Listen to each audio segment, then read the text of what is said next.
সুপ্রিয় প্রথম শ্রেণীর শিক্ষার্থীরা, তোমাদের আমার বাংলা বইটি কেমন হয়েছে চলো দেখে আসি। আমার বাংলা বই প্রথম শ্রেণী। এখানে খুব সুন্দর ছবির ব্যবহার করা হয়েছে। প্রথম দিকে সূচিপত্র কি কি দেওয়া হয়েছে চলো দেখে আসি। এখানে সূচিপত্রের ১ আমার পরিচয়, ২ এসো রং করি ও আঁকি, ৩ আমি ও আমার বিদ্যালয়, ৪ আমার সহপাঠী আমি ও আমার সহপাঠীরা, ৫ আঁকাআঁকি, ৬ আমরা কি কি করি, ৭ আঁকাআঁকি, ৮ ছড়া, ৯ বাঘ ও রাখাল, ১০ বর্ণ শিখি, এভাবে ১৫ পর্যন্ত। তারপর ১৬তে স্বরবর্ণ, ১৭ ইতল বিতল, ১৮ কার চিহ্ন দেখি, ১৯ বর্ণ শিখি, ২০ বর্ণ শিখি, ২১ আকার শিখি।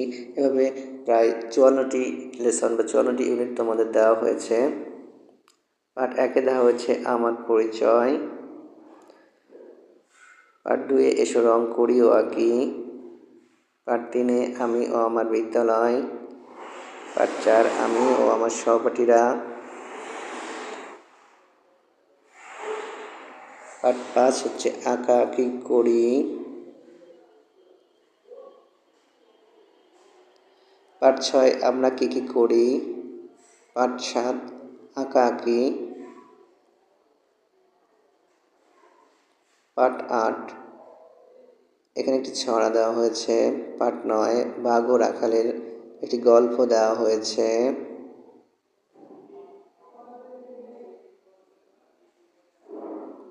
পার্ট ১০ বর্ণ শিখি। এখানে বর্ণ শেখানোর জন্য ছবির ব্যবহার করা হয়েছে, যেটি খুবই সুন্দর হয়েছে।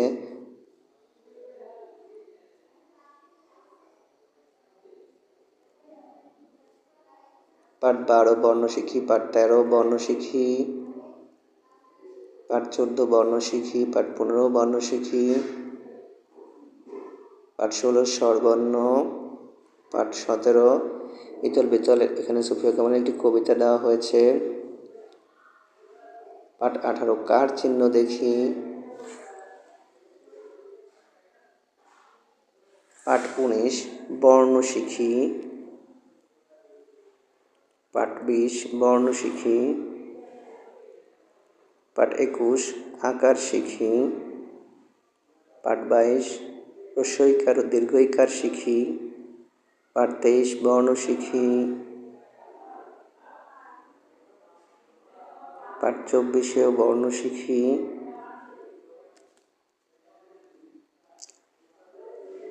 তোমাদের ১ থেকে ৯০ পৃষ্ঠা পর্যন্ত বইটি তৈরি করা হয়েছে। আমি এখানে প্রত্যেকটি পৃষ্ঠায় তুলে ধরার চেষ্টা করছি, তোমরা চাইলে দেখে নিতে পারো।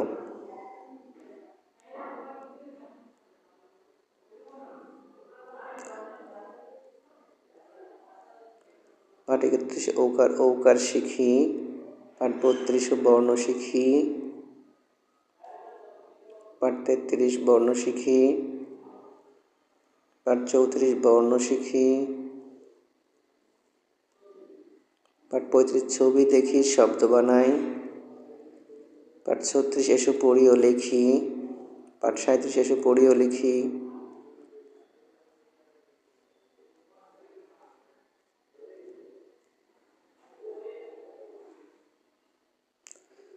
পার্ট ৪০-এ আছে মামার বাড়ি কবিতাটি, যেটি আমার পছন্দের কবিতা। আমিও এই কবিতাটি খুব পছন্দ করি।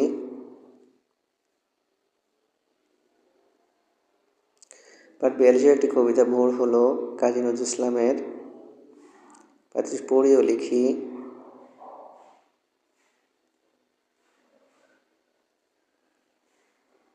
পার্ট ৪৫ ৭ দিনের কথা,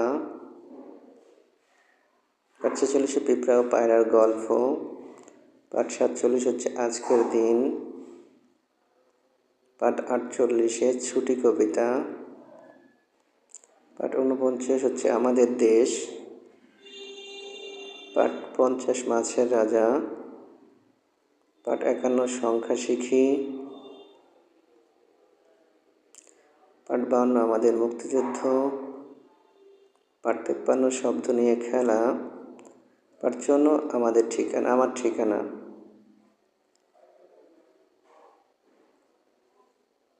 এভাবেই পাঠ্য বইয়ের শেষে তোমাদের জন্য একটি নীতিবাক্য দেওয়া হয়েছে যে বড়দের সম্মান করো, মানুষ হইতে হবে মানুষ যখন।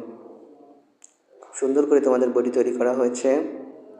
তো ধন্যবাদ সবাইকে মনোযোগ সহকারে বইটি দেখার জন্য।